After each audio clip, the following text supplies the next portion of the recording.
What is appertaining, YouTube? Welcome back to the channel. We got a little instructional video today on how to grow some simple vivarium plants for your bioactive enclosures. Run the titles.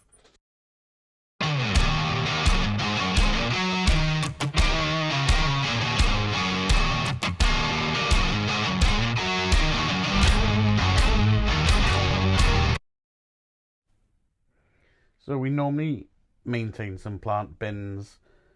So we've got a variety of plants that we can harvest or use in our vivariums, but unfortunately we sort of used all those plants in our Ruscale green snake setup as an emergency. So here we can see us harvesting some of the pothos.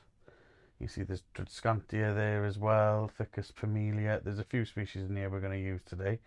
But there you can see I've just harvested some pothos with the nodules where that sort of shoot meets the main stem.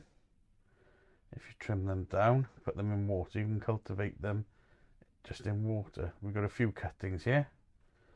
Put them in water, left them a while, and you get a nice root system. So that's cultivating things in water. And these are ready to go be planted in your vivarium, into flower pots, whatever you fancy now. That's probably about 6 weeks growth in there. You can change the water a few times.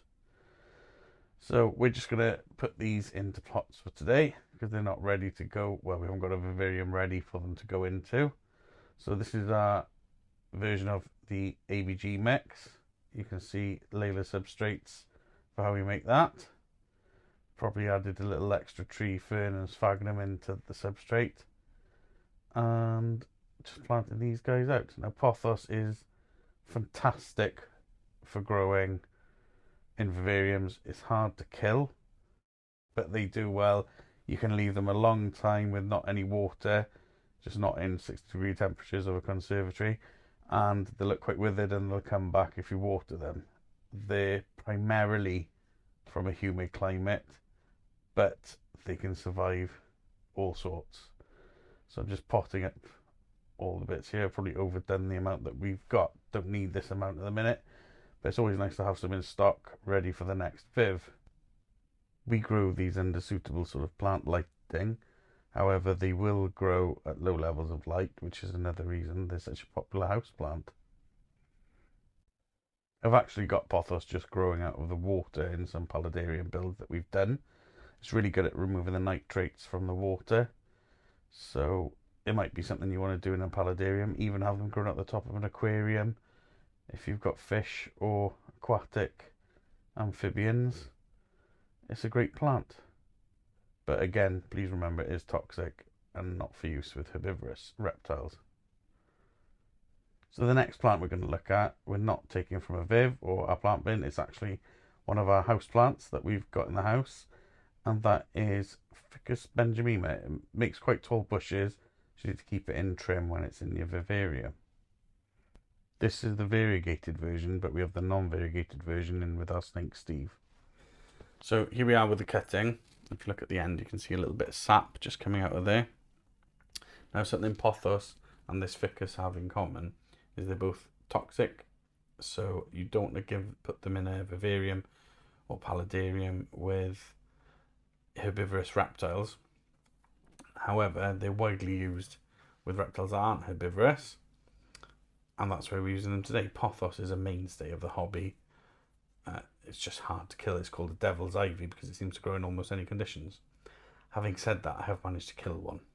So it does require some maintenance. Extreme temperature in my conservatory is what saw ours out. Anyway, so once you've got your ficus cutting, you then want to put it into water. And here's one I prepared earlier. These have been in here a few months. This is an old fruit fly tub. And as you can see, they've rooted quite nicely. So similarly to when we harvested the pothos, we've taken cuttings of the leaf, the stem directly down from the leaf to where it joins the main stem, and it's where it joins the main stem. That's where we've got the rooting coming from. So now we've got the roots again, same as the pothos. We're just planting into plant pots containing our ABG mix. We found that Ficus benjamina likes to be in free draining soil, not in constant damp, and it does really well in our vivarium with Steve, the spotted python. It's watered once or twice a week lightly. That's all it gets, and it's growing really well. It's under highlights for plants about 6,500 Kelvin. We aim to try and achieve, and it's growing really well in there. So we'll probably be using these in some bigger builds at some point. Builds with height. These do grow into quite a large plant, so you're going to have to keep on top with trimming and things, or they might get through your mesh top of your bioactive vivarium. But yeah, it's a good one. It's easy. We haven't had any problems cultivating it, so it's one we'd recommend for your non-herbivorous reptiles. As this plant is actually a tree, it's probably best left for arboreal, taller vivariums and builds. So the purple plant you see here is Triscantia spiderwort, or it's called something wandering, an ethnic group that I won't mention here. That's a popular plant. It can be cultivated like you've just seen us with the other plants. And the one we're just going to show here is Ficus pomelia. It's of the fig family again, but this is a climbing plant. And we just trim a little piece off. Now before we cultivate this, we're just going to remove about an inch worth of leaves at the bottom. It could then be put in water, like you've seen us do with the pothos and the Ficus benjamina, or just make a little hole in the ground, place the cutting in, and quite often it'll take. It's a hardy plant, and there's several varieties. We've got an oak leaf version that we're trying to cultivate currently, but this is a variegated version. As easy as that. So hopefully that's been of some use to you. That's some of the most easily cultivated plants that we have in the hobby. They are, however, toxic, so only use them with non-herbivorous reptiles. It'll save you a few quid, help you with your bioactive vivarium, and if I can grow them, anyone can grow them.